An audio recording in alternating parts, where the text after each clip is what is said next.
नमस्कार, मैं हूं श्रीकांत प्रत्युष और आप देख रहे हैं citypostlive.com। आपके लिए राजनीतिक गलियारे से बड़ी खबर है। जी हां, आपको सिटी पोस्ट लाइव पहले ही बता चुका है कि जीतन राम मांझी कम सीट मिलने से नाराज हैं और कभी भी महागठबंधन से अलग राह ले सकते हैं। वो बात सच साबित हुई है। आज उस खबर पर जीतन राम मांझी ने सार्वजनिक रूप से मुहर लगा दी है और जीतन राम मांझी ने कहा है कि किसी भी कीमत पर उनको कुशवाहा से कम सीट नहीं मिलनी चाहिए। आपको पता है कि उपेंद्र कुशवाहा की पार्टी महागठबंधन में शामिल है और उपेंद्र कुशवाहा को बिहार में 5 सीटें मिली हैं, झारखंड की 1 सीट मिली है, यानी 6 सीटें मिली हैं। और जीतन राम मांझी का कहना है कि उपेंद्र कुशवाहा से वो बड़े नेता हैं, दलितों के सबसे बड़े चेहरे हैं और सबसे ज़्यादा क्षमता उनमें है वोट ट्रांसफर कराने की।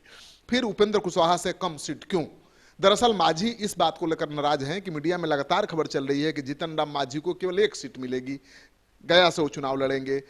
फिर खबर आई कि 2 सीट मिल सकती है, एक जीतन राम मांझी लड़ेंगे, 1 सीट मिलेगी उनके बेटे के लिए। लेकिन 2 सीट से क्या जीतन राम मांझी मान जाएंगे? सिटी पोस्ट लाइव लगातार इस सवाल को उठा रहा था। जीतन राम मांझी संकेत भी दे रहे थे, लेकिन आज उन्होंने खुलकर कह दिया है कि 2 सीट की बात कौन करे। महागठबंधन में रालोसपा से ज्यादा सीटें नहीं मिली तो उनकी राह अलग हो सकती है। तो मानकर चलिए कि जीतन राम मांझी 6 सीटों की मांग पर अड़ गए हैं। कम से कम बिहार में 5 सीट तो चाहिए ही। उपेंद्र कुशवाहा से ज्यादा नहीं तो कम पर भी नहीं होगा समझौता। जीतन राम मांझी ने साफ कर दिया है। आप सुनिए जीतन राम मांझी क्या कह रहे हैं।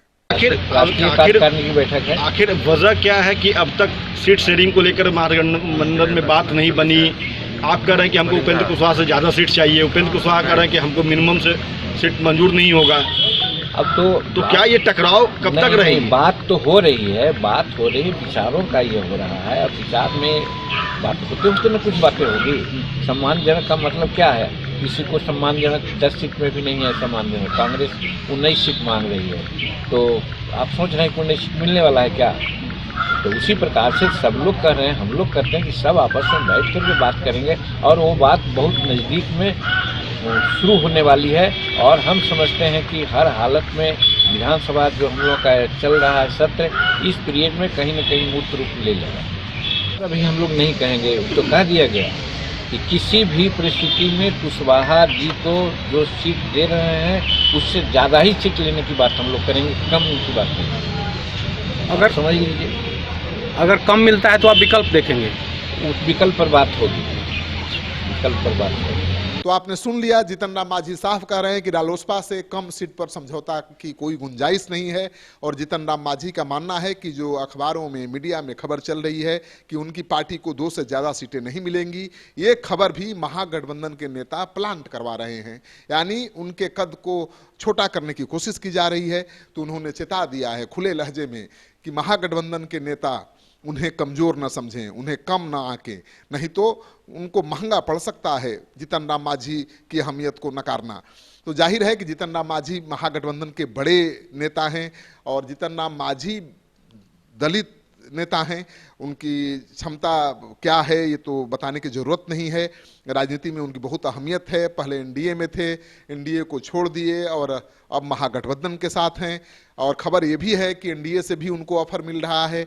तो जब एनडीए से ही ज्यादा सीट का ऑफर हो तो फिर मांझी 2 सीट पर महागठबंधन के साथ क्यों रहेंगे? सवाल ये भी है और जीतन राम मांझी इसी सवाल को उठा रहे हैं। हालांकि उन्होंने कहा नहीं है, उनके पार्टी के प्रवक्ता ने कांग्रेस की जो रैली हुई थी पटना के गांधी मैदान में, जन आकांक्षा रैली जिसमें राहुल गांधी आए थे, उस रैली को भी पार्टी के राष्ट्रीय प्रवक्ता दानिश रिजवान ने सुपर फ्लॉप करार दे दिया था। उसी समय समझ जाना चाहिए था कि जीतन राम मांझी अलग राह ले सकते हैं, लेकिन खुलकर जीतन राम मांझी नहीं आ रहे थे। अब लगता है कि महागठबंधन के नेताओं ने भी उनको संकेत दे दिया है कि 2 से ज्यादा सीटें आपको नहीं मिलेगी। और इसके बाद मांझी ने अपना स्टैंड क्लियर कर दिया है कि उपेंद्र कुशवाहा से 1 भी सीट कम नहीं चाहिए, उनसे ज्यादा सीट चाहिए, क्योंकि उनकी पार्टी का जनाधार उपेंद्र कुशवाहा से ज्यादा है, उनसे बड़े नेता हैं और उनकी पार्टी में उपेंद्र कुशवाहा से ज्यादा बड़े नेता मौजूद हैं। इसमें शक की कोई गुंजाइश नहीं कि उपेंद्र कुशवाहा आज की तारीख में अलग थलग पड़ते जा रहे हैं। उनकी पार्टी के पहले नेता भगवान कुशवाहा छोड़ ही चुके हैं, जेडीयू में शामिल हो चुके हैं। दूसरे नेता हैं नंबर 2 के नागमनी, वो भी पार्टी से अलग हो चुके हैं। अब उनके पास एक सांसद है और 2 विधायक तो पहले ही छोड़ चुके हैं उनको। तो एक सांसद की पार्टी है अब रालोसपा, उपेंद्र कुशवाहा को ले जोड़ दें तो 2 सांसदों की पार्टी है। उसमें भी राम कुमार जो सांसद हैं, बगावती तेवर उनके शुरुआत से ही रहे हैं, नीतीश कुमार की वो तारीफ करते रहे हैं, वो हमेशा एनडीए के साथ जाने के पक्षधर रहे हैं। परिस्थिति बस वो उपेंद्र कुशवाहा के साथ आज खड़े दिख रहे हैं, लेकिन कितने दिनों तक खड़े रहेंगे ये कह पाना बड़ा मुश्किल है। तो जब उपेंद्र कुशवाहा कमजोर दिख रहे हैं तो मांझी उन पर दबाव बनाने में जुट गए हैं।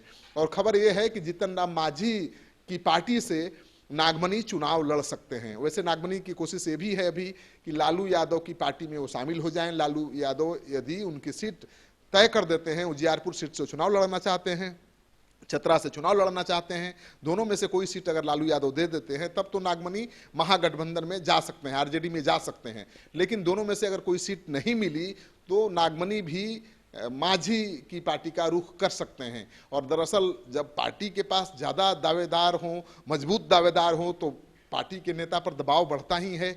और एक तरफ उपेंद्र कुशवाहा कमजोर पड़े हैं तो मांझी ने अपना दबाव महागठबंधन पर बना दिया है।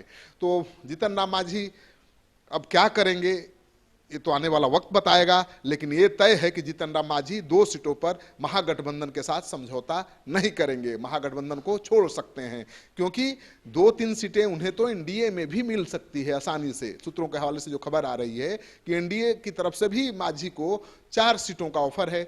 तो 4 सीट छोड़कर मांझी भला 2 सीट पर क्यों समझौता करेंगे। और उसी बात को ध्यान में रखते हुए मांझी ने चेता दिया है कि अगर उपेंद्र कुशवाहा से ज्यादा सीटें नहीं मिली तो महागठबंधन को वो छोड़ सकते हैं, यानी एनडीए का रुख कर सकते हैं। मांझी का एनडीए की तरफ जाना या महागठबंधन को छोड़ देना बिहार की राजनीति में एक नया राजनीतिक समीकरण पैदा कर सकता है। और ये चिंता की बात है महागठबंधन के नेताओं के लिए, क्योंकि महागठबंधन में वैसे भी 10 से ज़्यादा दल हैं और सीटों के बंटवारे को लेकर पेच फंसा हुआ है, समझौता हो ही नहीं पा रहा है। कौन पार्टी कितने सीटों पर लड़ेगी बात बन नहीं पा रही है। कांग्रेस की मांग भी बहुत बड़ा है, तो कांग्रेस भी अकेले चुनाव मैदान में उतरने का संकेत दे रही है। जो जेडीयू के नेता हैं, चुनावी रणनीतिकार प्रशांत किशोर भी कह चुके हैं कि ज़्यादा दल गठबंधन में होते हैं तो उसको साथ लेकर चलना बड़ा मुश्किल होता है, और वो अब दिखने लगा है। आप सुनिए प्रशांत किशोर ने एक दिन पहले प्रेस कॉन्फ्रेंस में क्या कहा था। भाई अभी आप बता रहे थे कि महागठबंधन में कितनी परेशानी है। कम से कम हम लोग के यहाँ ये तो स्थिरता है कि 3 दल हैं और कौन से दल कितनी सीटों पर चुनाव लड़ेंगे। जहाँ तक कौन सी पार्टी कौन सीट लड़ेगी मोर और लेस वो लोगों को पता ही है, इतना मुश्किल नहीं है, क्योंकि पहले से जदयू 25 सीट लड़ती रही है, उस समय भाजपा 15 सीट लड़ती थी। उसमें अब रामविलास जी एक नए प्लेयर हैं, नए साथी हैं, आप उसको जोड़ लीजिए तो भाजपा जो 15 लड़ती थी उसमें उसी वही आधार बनेगा, और जो 25 जदयू लड़ती थी वो आधार बनेगा जदयू और रामविलास जी के लिए। कुछ सीटों का हेरफेर इधर उधर हो सकता है, वो नेताओं के एक साथ बैठने की बात है, जिस दिन बैठेंगे उसके 2-3 दिन के अंदर वो फॉर्मूला निकल सकता है। तो प्रशांत किशोर ने कहा था कि गठबंधन में 4 से ज्यादा दल नहीं होने चाहिए, 4 से ज्यादा दल होंगे तो इसी तरह की बगावत सामने आएगी, और वो बगावत महागठबंधन में सामने आने लगी है। अब देखना यह है कि लालू यादव कैसे इस बगावत को शांत करते हैं, कैसे अपने सारे सहयोगी दलों को लेकर साथ चलते हैं, क्योंकि उनके साथ आज की तारीख में 10 दल जुड़े हुए हैं। 10 दलों की बड़ी बड़ी मांग है, सीट 40 ही है, और आरजेडी जो 27 सीटों पर लोकसभा चुनाव लड़ी थी पिछले बार, वो 17 से कम सीट पर लड़ने को तैयार नहीं है। ऐसे में कांग्रेस को देने के लिए उसके पास 9 से ज़्यादा सीट नहीं है, और उपेंद्र कुशवाहा को अगर 5 सीट अगर आरजेडी दे देती है तो जीतन राम मांझी के लिए 2 से ज़्यादा सीट बचती नहीं है।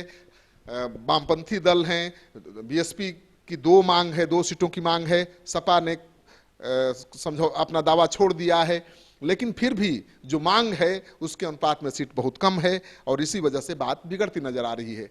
जो भी फाइनल स्वरूप सामने आएगा इंतजार करिए, 15 से 20 तक अंतिम स्वरूप सामने आ जाएगा। 20 के पहले ये तय हो जाएगा कि कौन साथ होगा महागठबंधन में और किसकी राह अलग होगी। आपको इस खबर में दम लगे तो इस वीडियो को खूब शेयर करिए। अगर आपने अब तक हमारा यूट्यूब चैनल सब्सक्राइब नहीं किया है तो जरूर कर लीजिए। आपका सहयोग समर्थन लगातार मिल रहा है, उसके लिए बहुत बहुत आभार। नमस्कार।